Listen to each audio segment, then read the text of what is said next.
नमस्कार, मैं विशाल। एक बार फिर से आप सभी का स्वागत है। आईटी सेल हो या फिर मास्टर स्ट्रोकवादी हो, समय समय पर कोई ना कोई भारतीय जनता पार्टी का नेता इनको आईना दिखाई देता है, लेकिन ये आदत से मजबूर है, मानते नहीं है। इस बार आईना दिखाया है उमा भारती ने।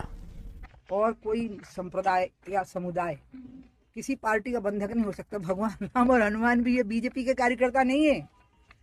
जब बीजेपी का अस्तित्व नहीं था, जनसंघ नहीं था, पॉलिटिकल सिस्टम नहीं थे, मुगलों का शासन था तब भी हनुमान जी थे, अंग्रेजों का शासन था तब भी हनुमान जी थे, और जब कलयुग के प्रारंभ के पहले द्वापर था तब भी हनुमान जी और राजा रामचंद्र जी थे। अगर हम बीजेपी वालों ने ये भ्रम पाल लिया कि नहीं, सब हमने आंखें खोली तो सूरज चांद निकल आए हैं, तो फिर हमारे लिए विनाशकारी साबित हो जाएगा।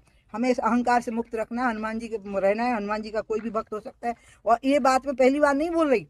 आपको याद हो, जब राम जन्मभूमि में मंदिर निर्माण के लिए कुछ कांग्रेस के नेताओं ने चंदा दिया तो बीजेपी के लोगों ने उनका मखौल उड़ाया।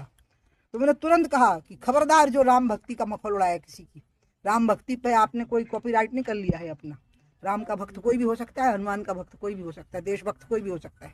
हम भी हैं, ये सत्य है, लेकिन दूसरा भी हो सकता है। अब मास्टर स्ट्रोकवादी क्या करेंगे? अब मेरा कुछ पुराना पोस्ट उठा कर लाएंगे।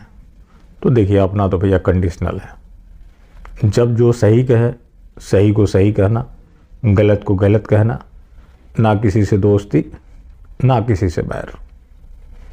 अब ये जो मास्टर स्ट्रोकवादी है, अगर आप हिंदू हैं तो फिर आपका ये दायित्व है कि आप कमल का बटन दबाते रहिए। सवाल मत पूछिए, क्योंकि अखंड भारत बनाना है।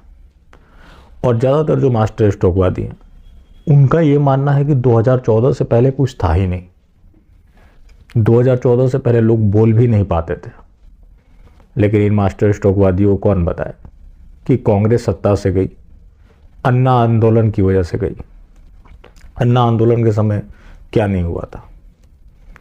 उस समय टीवी डिबेट्स भी होते थे, आज भी होते हैं, लेकिन तब कांग्रेस को मीडिया घेरती भी थी, उसके पॉलिसीज पर बात होते थे। लेकिन आज मीडिया का स्टैंडर्ड क्या है? एक दो मौलाना को पकड़ लो, बीजेपी के किसी प्रवक्ता को पकड़ लो। अब क्या करते हैं कि मास्टर स्ट्रोकवादी ये भी बताते हैं कि मजहब के ऊपर चर्चा होने लगा। नुपुर शर्मा ने किया था चर्चा। मास्टर स्ट्रोकवादी बताओगे वो कहाँ है आज? कई मास्टर स्ट्रोकवादी तो ये बोलते हैं कि उनको निकाला नहीं गया है, ये रणनीति है, इसे नहीं समझोगे। तो ये हर चीज को रणनीति मान लेते हैं।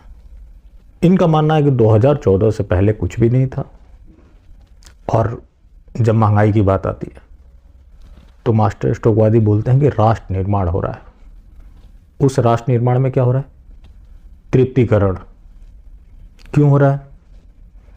क्योंकि मास्टर स्ट्रोकवादियों का एक समस्या है, अगर आपने मोदी जी के ऊपर सवाल खड़ा कर दिया, तुरंत आप देशद्रोही हैं, कांग्रेसी है, पता नहीं कहां कहां से शब्द ढूंढ कर लाते हैं। जबकि सरकार है, उठाकर बंद करवा दो। ऐसा नहीं करेंगे, क्योंकि इनकी कहीं पूछ ही नहीं है। समय समय पर मोदी जी भी लताड़ लगाते रहे, लेकिन ये मानते नहीं है। अब जब किसी भी तरह की बात करेंगे तो बोलेंगे कि कांग्रेस ने जो 70 साल में खाई पैदा की है, मोदी जी उसको भर रहे हैं। उस समय 56 लाख करोड़ देश के ऊपर कर्जा था, आज 1,56,000 करोड़ हो गया। उस समय पेट्रोल की कीमत 71 रुपये थी, बीच में 100 के पार भी हो गया था। लेकिन सब मोदी जी भर रहे हैं और रणनीति के तहत काम कर रहे हैं। तो ये जो मास्टर स्ट्रोकवादी है, हर चीज में कहीं ना कहीं से कुतर्क उठा कर लाते हैं, जो कि अब देखा जाए तो तृप्तिकरण अंतर्राष्ट्रीय चल रहा है। क्यों चल रहा है? क्योंकि महंगाई बेरोजगारी के ऊपर कभी आप बात कर ही नहीं सकते। कर दिया तो मास्टर स्ट्रोकवादी, जैसा कि आटा पे जीएसटी लग गया था, तो उस समय पता है क्या तर्क लेकर आए थे कि मोदी जी चाहते हैं कि लोग आत्मनिर्भर बने। खुले आटा पर नहीं है, गेहूं लाओ, सुखाओ, पीसो, इससे तुम शारीरिक रूप से मजबूत बनोगे, स्वस्थ रहोगे, काम करने की क्षमता बढ़ेगी। पेट्रोल का कीमत बढ़ता है तो उसको समझाते हैं कि क्या पेट्रोल पीकर जिंदा रह लोगे जब देश नहीं बचेगा? पूछो कि देश बचाने के लिए क्या हो रहा है? कोई जवाब नहीं है।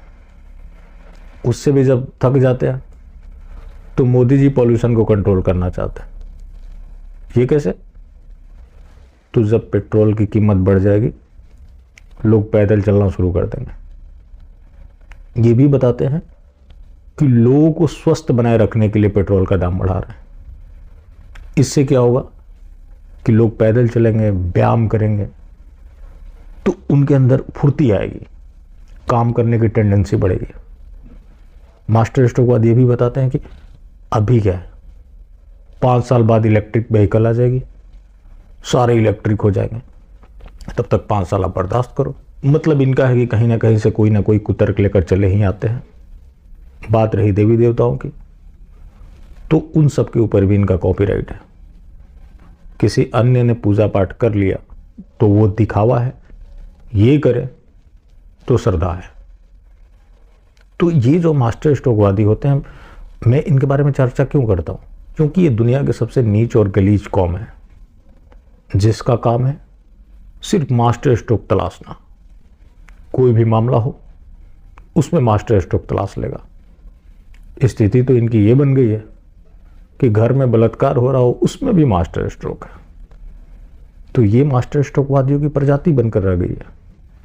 ये सबसे बड़ी बात यह है कि सगे किसी के नहीं है, सिर्फ इनको गुलामी पसंद है। और उस गुलामी को बनाए रखने के लिए ऐसे ऐसे कुतर्क ढूंढ कर लाते हैं कि आप सोच में पड़ जाएंगे। कई लोगों को बरगला भी देते हैं कि यार मोदी जी चट्टान की तरह खड़े हैं देशद्रोहियों के सामने, मोदी जी हटे तो देशद्रोही निगल जाएंगे।